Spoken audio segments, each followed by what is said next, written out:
Sir मेरा पहला सवाल ये है कि जो हाई कोर्ट ने इसको प्राइवेट सेक्टर में कोटा को रिजेक्ट कर दिया है, अब हरियाणा सरकार के पास क्या ऑप्शन है? अभी तो हमारे पास एसएलपी का एक ऑप्शन है। Will go to supreme court. We are waiting for the orders to be put online, क्योंकि अभी तो प्रोनाउंस कोर्ट रूम में किया था। तो once it's put online we will take the legal remedy and move to supreme court to stay this order. Supreme court ने कहा है कि भारत के नागरिक को हर जगह जो है जीवन यापन और आजीविका के लिए नौकरी करने का अधिकार है। इस पॉइंट पे क्या करेंगे? मनोरंजन जी, सुप्रीम कोर्ट ने ही जब पहली बार हरियाणा पंजाब हाई कोर्ट ने इनिशियल एक्ट की इम्प्लीमेंटेशन पे स्टे किया था, तो स्टे को विकेट किया था और डायरेक्शन दी थी हाई कोर्ट को कि 1 महीने में इसकी सुनवाई हो। आज 1 साल 3 महीने बाद इसका फैसला आया है और हरियाणा के युवाओं के लिए बहुत जरूरी है, क्योंकि जिस तरह से एनसीआर के अंदर 57% हिस्सा हरियाणा का आ जाता है, उसके अंदर हमारे युवाओं को वो अवसर नहीं मिलते। एक ग्लास सीलिंग है और हमारा जो उद्देश्य था इस एक्ट का वो यही था कि उस ग्लास सीलिंग को दूर करी जाए।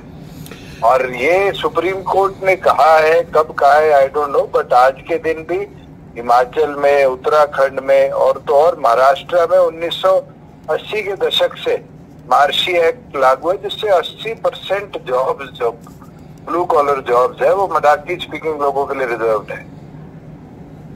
लेकिन अब बाकी आपने हिमाचल या उत्तराखंड की बात की, तो उनको तो स्पेशल स्टेटस मिला हुआ है, हरियाणा को नहीं मिला है। यदि बात इसी को आगे बढ़ाते हैं तो बिहार को अगर सुप्रीम कोर्ट इस तरह के स्पेशल स्टेटस को परमिट करेगा और प्रदेशों को परमिट नहीं करेगा तो ये चैलेंजेबल चीज है।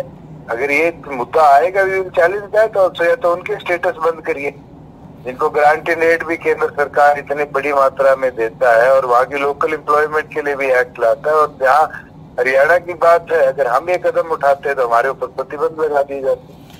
इससे जुड़ा ही हुआ मामला है जो बिहार सरकार ने किया है, जो एक जनगणना किया है, उसके बाद उन्होंने सरकारी नौकरियों में जो ओबीसी है या फिर पिछड़ों को आरक्षण दिया, और उनका मोटो भी यही है कि प्राइवेट सेक्टर में भी उनको जनसंख्या के आधार पे आरक्षण मिलना चाहिए।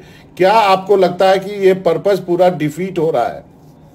देखिए, हमारा पर्पस कास्ट सेंसस या इस तरह का नहीं था। हमने सिर्फ नागरिकों को लोकल लेवल पर एम्प्लॉयमेंट मिले, जिससे इंडस्ट्री को 2 फायदे थे। एक तो उनको ट्रांसपोर्टेशन अकोमोडेशन कॉस्ट नहीं देना पड़ता था, दूसरा लोकल स्किल लेवल मिलती थी। जो कोविड में एक हमने देखी कि बहुत सी इंडस्ट्रीज खाली होगी क्योंकि लेबर वापस चली गई, वो कहीं ना कहीं दोनों चीजों को देखते हुए हमने इस एक्ट को इनेक्ट किया था।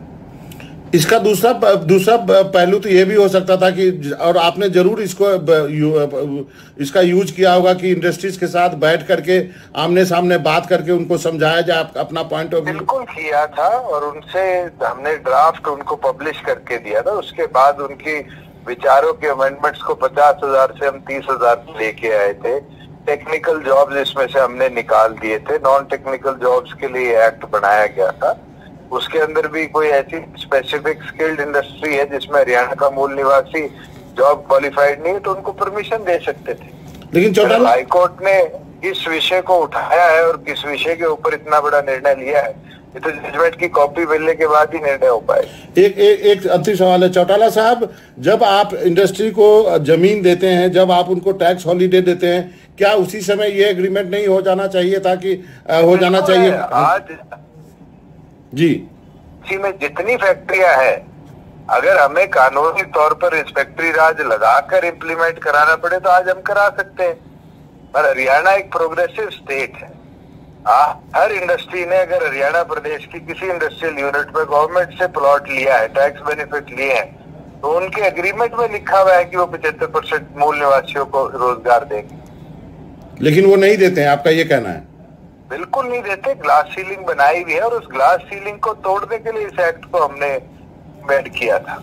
चलिए, आप सुप्रीम कोर्ट जल्दी मूव करेंगे, इसका मतलब पहले एसएलपी करेंगे, फिर सुप्रीम कोर्ट? जैसे जजमेंट की कॉपी आ जाए उसके बाद वकीलों से सलाह करके will go to supreme court. Chautala साहब, आपका बहुत बहुत शुक्रिया एनडीटीवी से बातचीत करने के लिए।